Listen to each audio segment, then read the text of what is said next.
Maybe you can relate to this.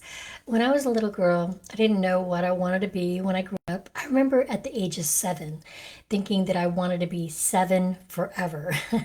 I did not worry or desire to get any older. I knew how to ride a bike, I had my independence to get out there on my own and just ride for hours. So I wanted to be 7 forever. And this was, of course, before life started seeping in. It was before I was told to keep quiet, behave, be seen and not heard. You know what I mean? When we were little, we didn't have any cares. We didn't have any stress, no anxiety, no worry. Everything was good, right? Can you remember, back to a time when you were little and when you were full of energy, full of curiosity and wonder? And as life goes and as we grow, we experience all the things, right? All the struggles and all the challenges and all the failures. We experience a lot of good things too. But why is it that the hard times are what sticks the most, right? When we remember all the bad times more than we remember the good times. Why is that? Well, our brain was designed to protect us. It's hardwired to remember all the bad things so that we can learn how to avoid those bad things. So we put up walls in our minds when this happens, walls of protection. When someone offends us or says something negative towards us and we remember how that made us feel, and we sometimes let those things define us. And I want to challenge you to reprogram your thoughts around all these things that you remember that were bad memories. What if instead you think of them as lessons or experiences or challenges, not failures, like all the things that made you feel like you were not enough or that you were too much? Not that there was anything wrong with you, but maybe all those things were interpretations, from someone or something else that truthfully has nothing to do with you. So I challenge you just to sit and think about this and journal your thoughts and work out some of these things on paper.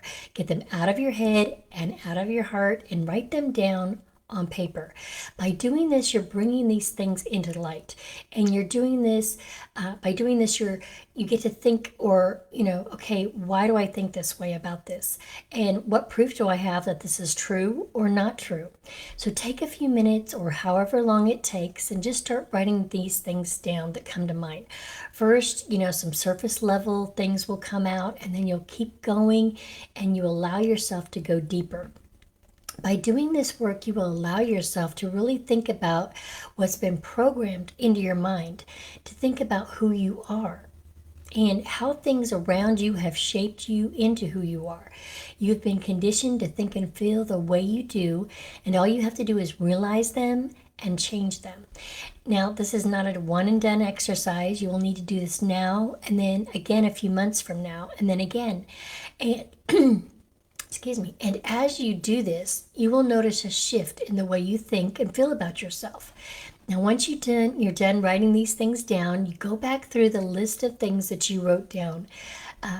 And for example, and then rewrite your truth. For example, if you wrote down that you were taught that you were too much for some people, and their reaction was to be quiet and be seen and not heard, you could write down, I was too much for someone because they were taught to be seen and not heard by their parents, or they were told they were too much by someone in their life. So they repeated the same thing that was told to them, to you.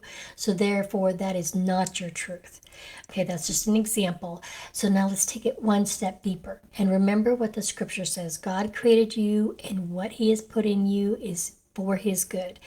And you can channel that energy and that passion into inspiring and encouraging others that are like you and can relate to you, and then you will receive it and they will receive it.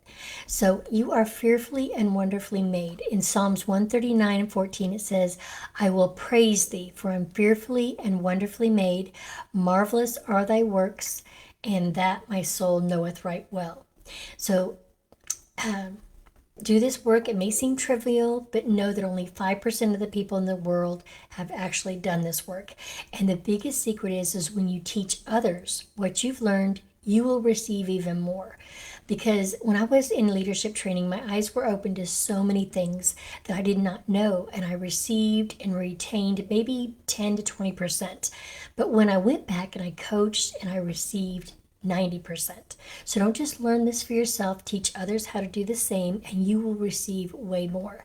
And this could be just sharing this with one of your best friends. This could be sharing this with your grown children. Whoever the person is that you would like to share this with, it doesn't have to be a bunch of people, it could be just one person. It's like that saying, the love in your heart wasn't put there to stay. Love isn't love till you give it away. And that saying, it's better to give than to receive. The more you give away, the more, and the more generous that you are, the more you will receive. So generosity is the key to abundance. And if any of this resonates with you and you'd like to learn more, you can get a copy of my book, Have You Fallen Down? You can get a copy off my website, donita.org. And in my book, I give you tools and tangible things that you can do and scripture to back it all up. So if you'd like to win a free copy of my book, I'll tell you more about this on my next live on Thursday. So be sure to watch my video on Thursday, November the 14th. And I hope this blessed you today. Let me know, what landed for you most, and create an amazing day. Be blessed.